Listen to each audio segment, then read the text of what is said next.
కొవ్వూరు వెళ్ళడానికి మధ్యలో ఏముంది? గోదావరి చెప్పినా అది ఉంది. నిజమే కదా? ఎలా చెప్పింది? ఏం పేరు పేరు న్యాయం చేసేదిగా పడుతున్నాను. నా మనసులో ఏమన్నా ఉండుగా వాడు చెప్పింది నిజమా కదా? రాజమండ్రికి కొవ్వూరికి మధ్యలో ఏముంది అని అడిగాను. నేను మనసులో ఏదో అనుకున్నా, కానీ చెప్పింది నిజం కదా. దానికి ఏముందన్న రెండు ఊర్లకు మధ్యలో గోదావరి. మరి గోదావరి మీద ఏముంది?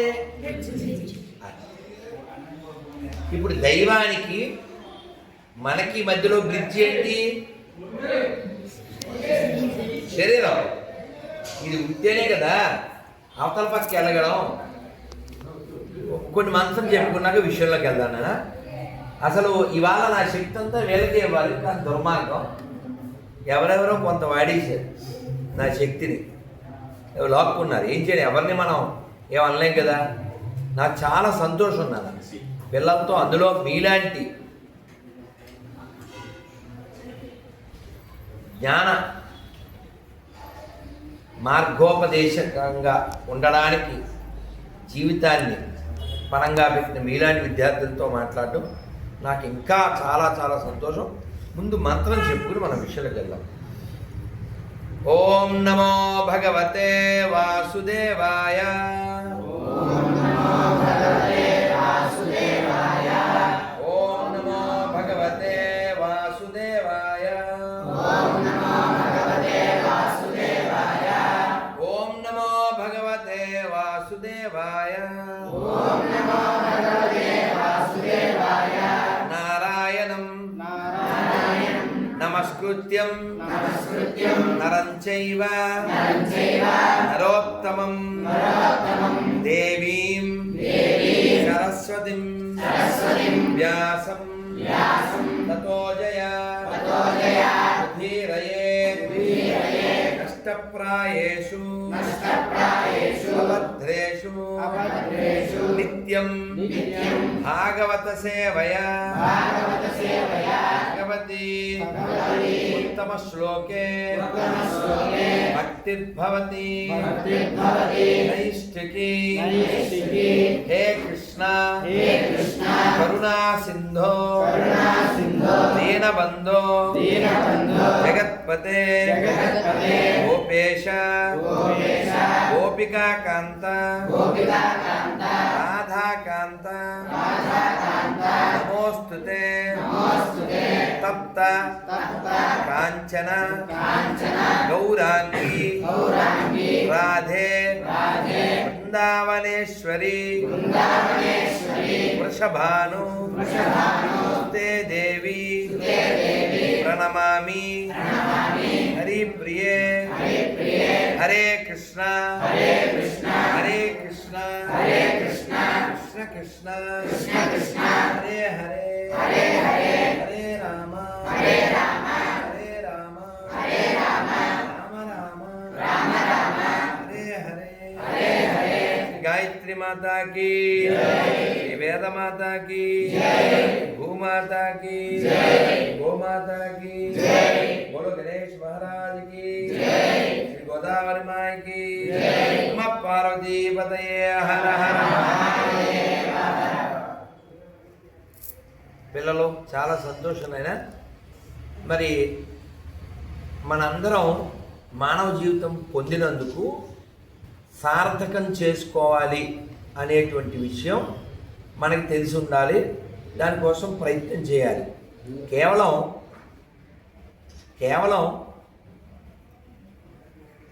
ఈ దేహం మోహం చేత కలిగిన ఆశల్ని నెరవేర్చుకోవడానికి కాకుండా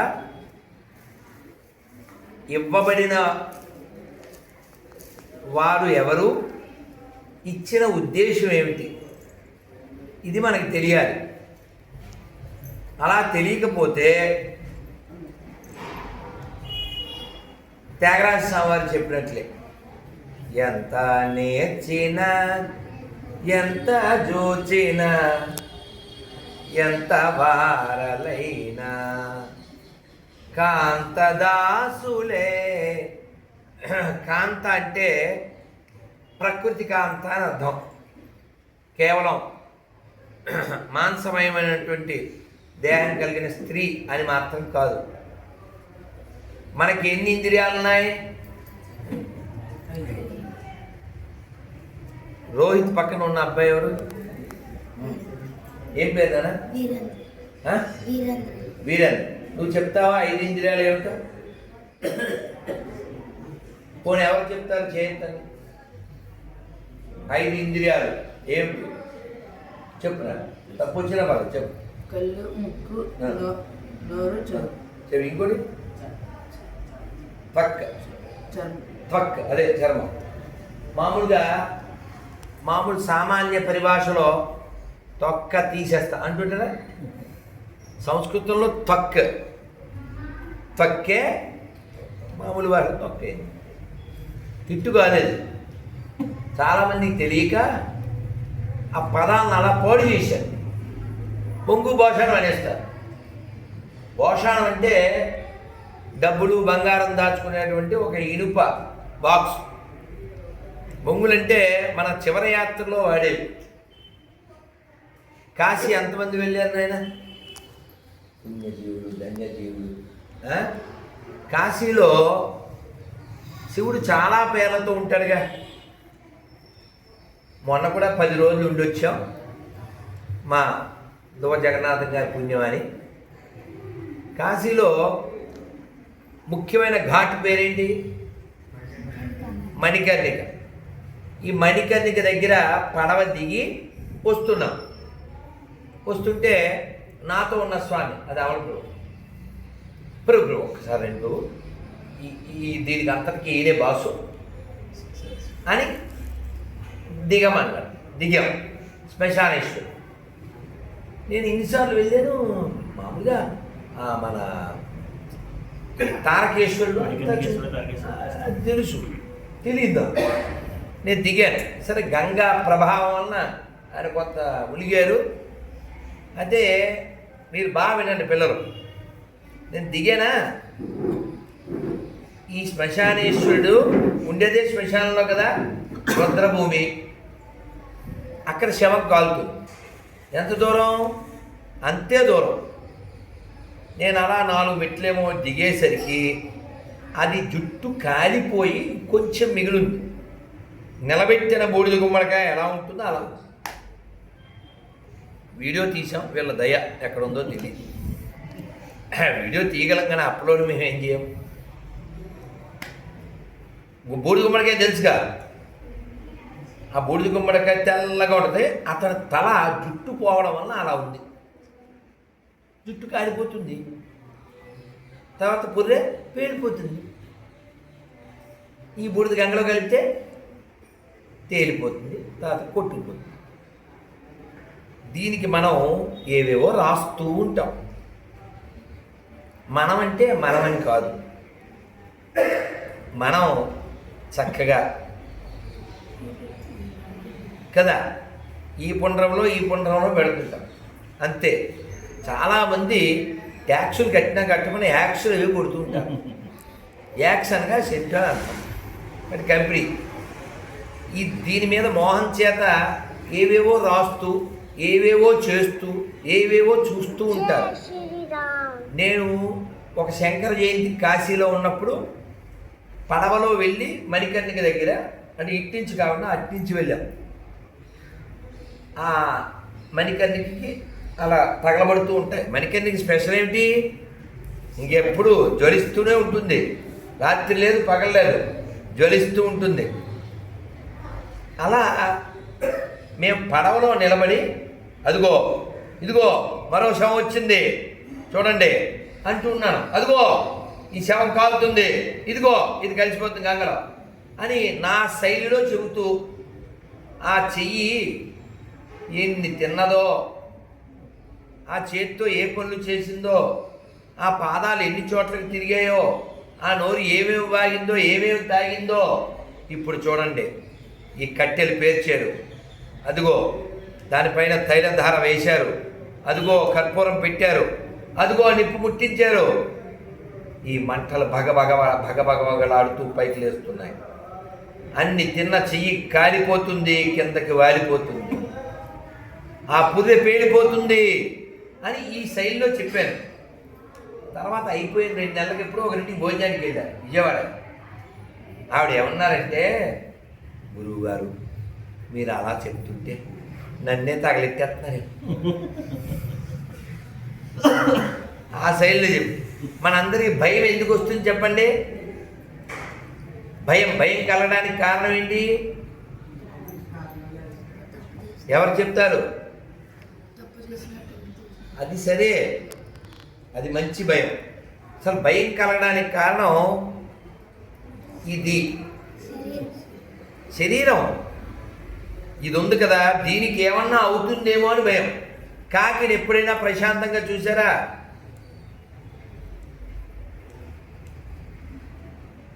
ఎప్పుడు ప్రశాంతంగా ఉంటుంది. దానికి ఎప్పుడు టెన్షన్, ఎవడొచ్చినా వేసేస్తాడు.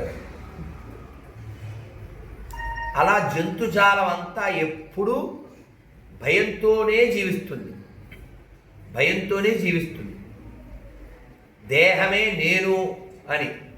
కానీ బుద్ధిమంతుడైన వాడు ఈ దేహంలో ఉన్నది నేను, ఈ దేహం నేను కాను అని తెలుసుకుంటాడు.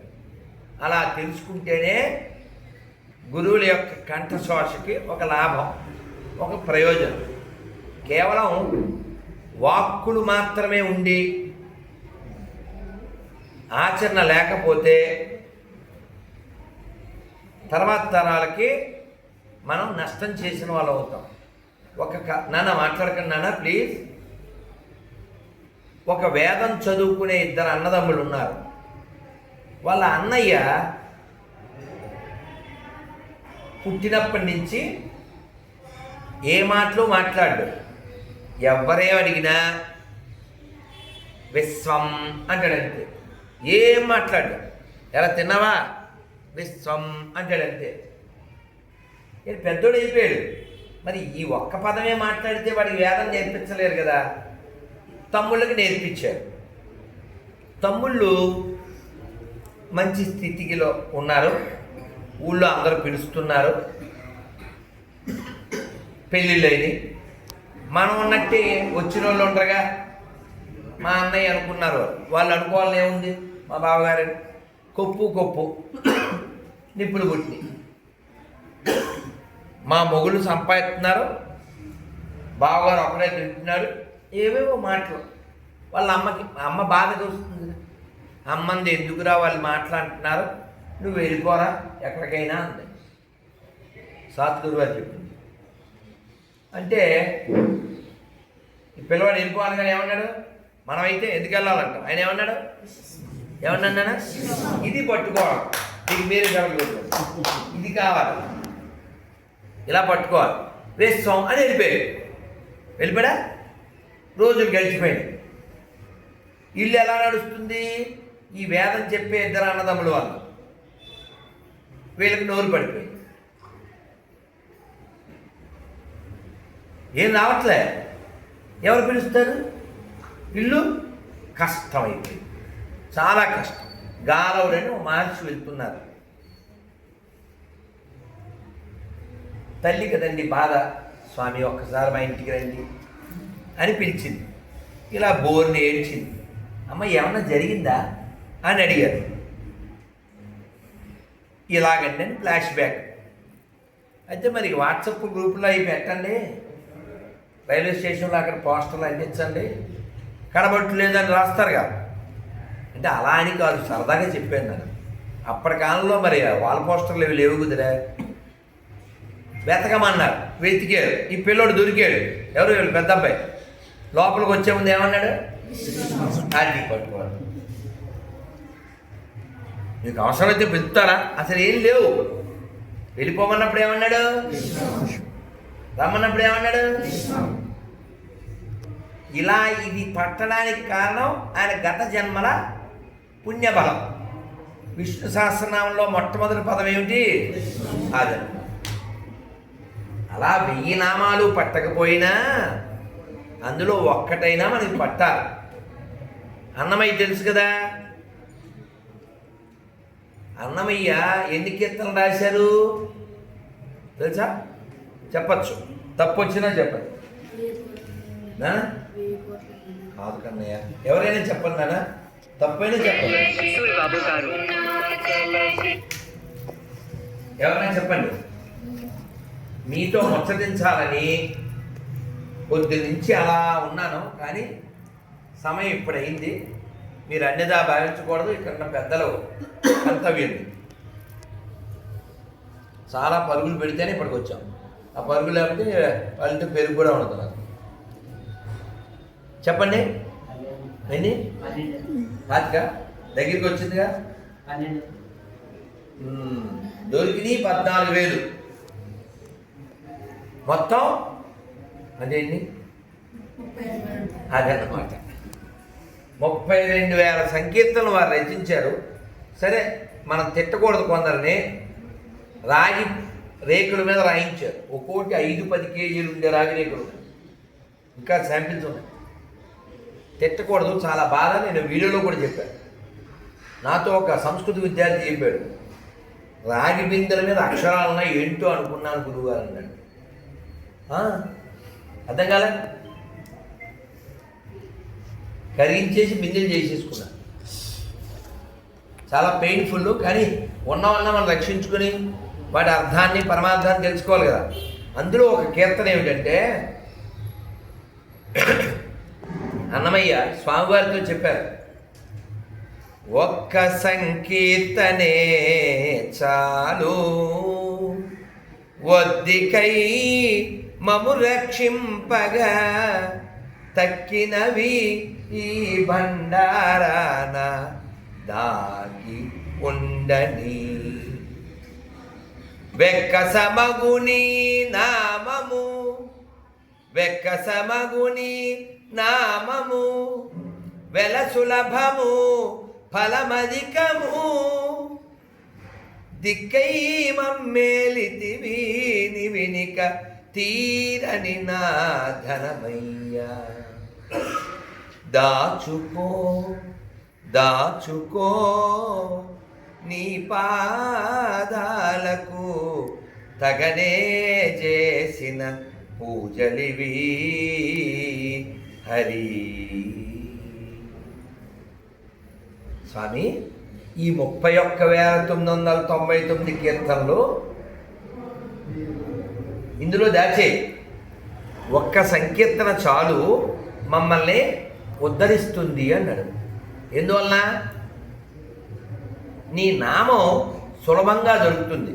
ఎవరైనా చెప్పచ్చుగా, గోవిందా గోవిందా గోవిందా. ఇప్పుడు ఈ గోవింద పదానికి నేను అర్థం చెప్తాను అన్నవాళ్ళు ఎవరన్నా ఉన్నారా? చేస్తాను దాని అక్కడే నుంచి చెప్పు. ఏం పేరు నీవే? నీ పరిచయం? సంపత్. ఏం చదువుతున్నా? ఎవరి దగ్గర చదువుతున్నావు? ఏంటి శాఖ? ఏం చదువుతున్నావు? అది కావు. చెప్పు, ఇప్పుడు చెప్పు, వినండి. అదే అర్థం, ఉత్పత్తితో. గోవింద అంటే అర్థం ఏమిటి?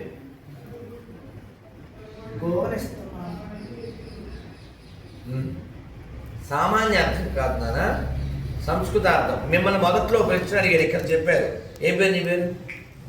ఈ నీ ముందు నేనేం ప్రశ్న అడిగాను నిన్ను? ఇంద్రియాలు ఎన్ని అని అడిగాను. 5 అన్నాడు. ఇంద్రియముల్ని గోవులు అంటారు, వేదముల్ని గోవులు అంటారు, ఋషుల్ని గోవులు అంటారు, ఇంకా చాలా వాటికి ఉన్నాయి గోవులు. గోవింద అంటే గోవులకు ఆనందమునిచ్చేవాడు. అదవుతుందనా? సామాన్య అర్థం కాకూడదు. సంతోషంగా కూర్చో. ఒక పాట పాడదామా అన్నమయ్య? కొంచెం ఓకేనా? సరేనా? తర్వాత ఒక కథ చెప్తాను, మళ్ళీ తర్వాత ఇంక వెళ్దాం. గోవిందాది ఎంత బాగుంది, చక్కగా సుస్వరం. గోవిందాది నామోచ్చారణ కొల్లలు దొరకెను మనకిప్పుడు గోవిందాది నామోచ్చారణ కొల్లలు దొరికెను మనకిప్పుడు ఆవల నీవల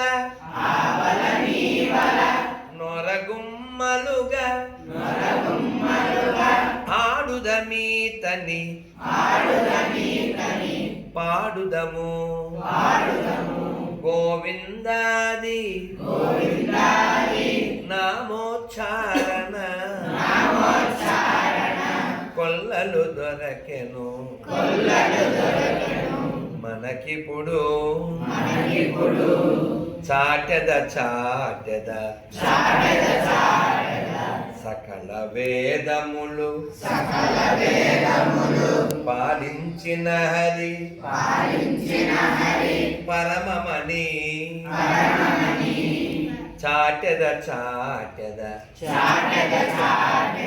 సకల వేదములు పాలించిన హరి పరమమణి కూటస్థుడితడు గోపవధూపతి కూటస్థుడితడు గోపవధూపతి కోటికీతని శరణన రోజనులు గోవిందాది నామోచ్చారణ కొల్లలు దొరకెను మనకిప్పుడు ఆవల నీవల నొరగుమ్మలుగా ఆడుదమీతని పాడుదము గోవిందా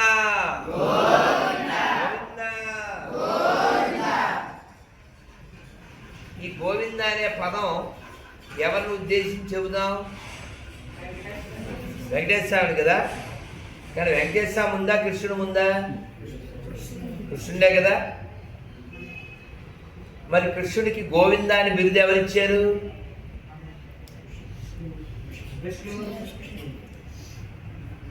కష్టపడి 7 రోజులు కష్టపడి సంపాదించుకున్నాను. ఊరికే రాలేదు నాకు పేరు ఆయనకి. 7 రోజులు ఏం చేశాడు కృష్ణుడు?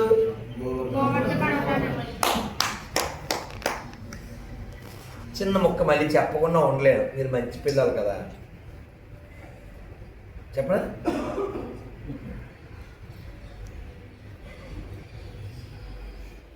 నాకు లోపల అన్నమయ్య కీర్తనలో ఒక్కోటి కొట్టుకుంటాడు.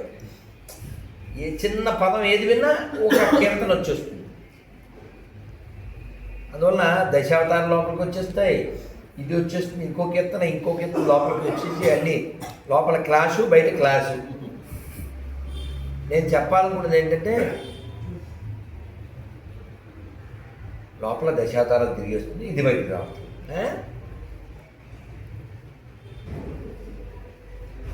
అన్నమయ్య ఎంత బాగా చెప్తాడంటే, అయ్యో కొండ గొడుగుగా గోవులగా చెడి, కొండ గొడుగుగా గోవులగా చెడి, కొండొక శిశువుకు గొప్పిల్లో, కొండొక శిశువుకు గొప్పిల్లో, కొలని దోపరికి గొప్పిల్లో,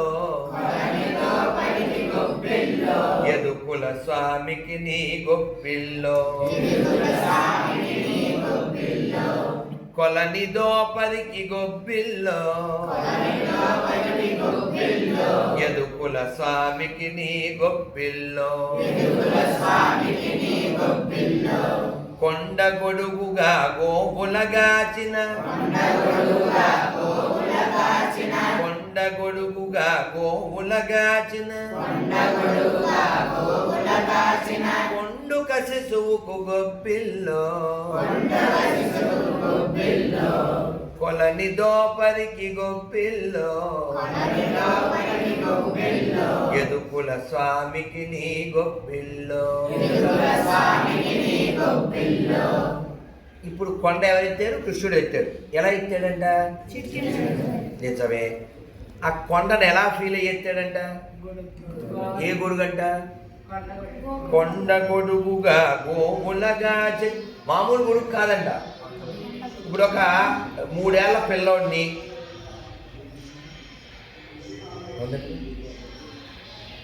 అమ్మ కట్ చేయమని అక్కడ అందేనా? అది ఎవరు చూడమ్మా. ఒక 3 ఏళ్ల పిల్లోడో పిల్లో పుట్టగొడుగు ఎత్తాలంటే ఏమన్నా కష్టంగా ఎత్తాలా? ఎలా ఎత్తాడు? చిన్న పిల్లోడు పుట్టగొడుగు ఎత్తినట్టు ఎత్తాడండి. ఎంత పెద్దది గోవర్ధనం? 21 కిలోమీటర్. మేము ప్రతి సంవత్సరం తిరుగుతాం.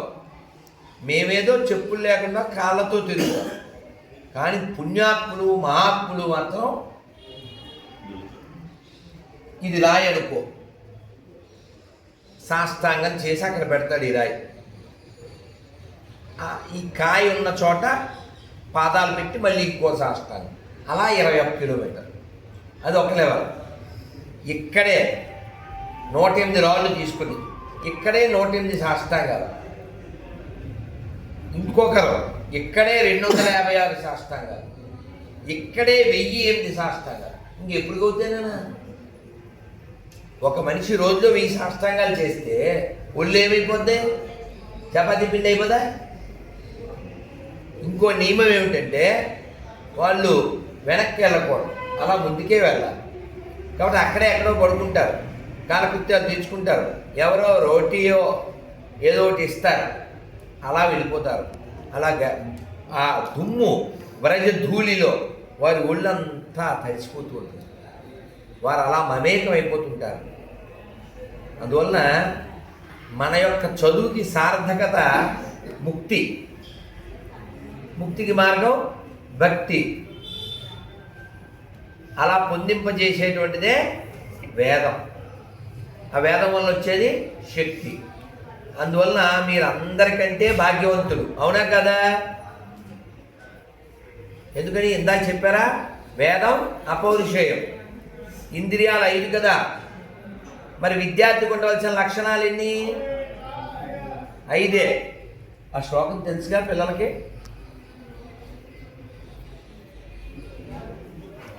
కాకస్నాన. ఎవరికొచ్చు? ఎవరికైనా వచ్చా? చెప్పనా? ఎవరికి రాదా? కాకస్నాన, పకధ్యాన, శ్వాన నిద్ర, తదైవ చ అల్పాహారీ, బృహత్యాగి, పంచైతాని ఏతత్ విద్యార్థి లక్షణం. ఇది నేను విని నేర్చుకున్నాను. జస్ట్ మాట్లాడుకుంటుంటే ఎవరో విని, అది అలా విని కొన్ని వచ్చేస్తాయి కదా. ఏకసంధాగ్రాహ్యం చెప్పను కానీ అలా వచ్చింది ఇంకోటి కూడా చెప్పి ఇందులోకి వచ్చేస్తాను. చెప్పండి. అలా నా ఎవరో ఫోన్ చేశారు పొద్దున్న కూడా. ఫోన్ అంటే మనకు చాలా కోపం వస్తుంది. సరే, వ్యక్తి ఏమో మరి మధువు లాంటి ముఖ్యమైన వాడు, ఎందుకు చేసాడో ఏమిటో అని ఇచ్చారు. ఆయన వైష్ణవుడు. స్వామి ఒక్క నిమిషం మీకు శ్లోకం వచ్చేస్తుంది ఇప్పుడే అని. ఒక్క నిమిషంలో ఏమొస్తుంది అని చెప్పించాడు. అది వచ్చేసింది. అది చెప్పనా? పుష్పేషు జాజీ పురుషేషు విష్ణు నారీషు రంభా నగరేషు కాంచీ పుష్పేషు జాజీ పురుషేషు విష్ణు నారీషు రంభా నగరేషు కాంచీ. అయిపోయింది, వచ్చింది. అది అలాగే వచ్చింది. అది ఫోన్లో, ఇదేమో టోన్లో ఓన్ అయిపోయింది. ఇది మొదటిదాని అర్థం మళ్ళీ చెప్తా, 2 చెప్పేస్తాను. పుష్పాల్లో గొప్పది మన పుష్ప 1, 2 కాదు, ఆ బ్యాచ్ కాదు, అది వెరీ పుష్పాలు. అదేందా? జాజి పుష్పం చాలా గొప్పది. అలాగే పురుషుల్లో విష్ణువు, అందమైన స్త్రీల్లో రంభ, నగరాల్లో కాంచి. కాంచి ఎందుకు చెప్పారు? సప్తమోక్షపురులు ఎవరు చెప్తారు? పెద్దోళ్ళైనా చెప్పండి, మధు కాకుండా. అయోధ్య, మధుర, మాయి, కాశీ, కాంచి, అవంతిక, పురి, ద్వారావతి అది 7. అది ఈ 7లో ఒక్కటే దక్షిణాది ఉంది, అది కాంచి. కాంచి ప్రత్యేకత ఏమిటంటే వైష్ణవులకి విష్ణు కంచి, శైవుడికి శివకంచి, మిగిలిన వాళ్ళకి అన్నీ పంచి. ఏ కరువు లేదు అక్కడ. కంపా నది తీరంలో ఏ కంపనం ఉండదు, అంతా ఆనంద కంపనమే. అన్నీ లభిస్తాయి. చక్కగా సేవించుకోవచ్చు, అమ్మవారిని సేవించుకోవచ్చు, అయ్యవారిని సేవించుకోవచ్చు. సరే, ఈ 5 లక్షణాలు మాట్లాడేసుకుందాం, తర్వాత వెళ్దాం. అలా చేయకుండా విద్యార్థి ఎలా ఉండాలి అంటే కాకిలా స్నానం చేయాలంట. కాకి స్నానం ఎవరన్నా చూసారా? చూసావు నాన్న? ఏం పేరు నీ పేరు? ఏం పేరు? ధూళిపాల వారు. నీ పేరు? అది ఒకటే ఎక్కిందా? ధూళిపాల ఒకటే ఎక్కింది. చరణ్ శర్మ. నాయన చెప్పు, ఎక్కడ చూసావు కాకి స్నానం? మన గోదావరిలోనే. ఎలా చేసిందో ఒకసారి చెప్పు.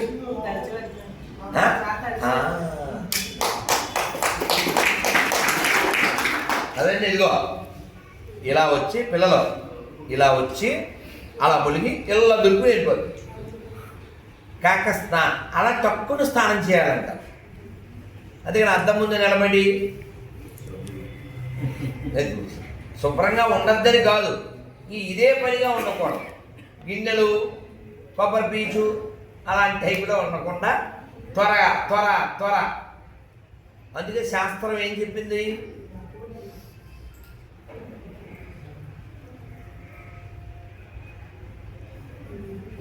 నాలుగు ఉత్తరాలు మొదలు 3 చెప్పేస్తానులే.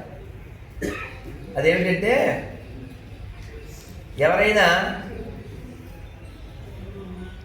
ఎవరికైనా కామం కలిగితే ఏముండవని చెప్పింది?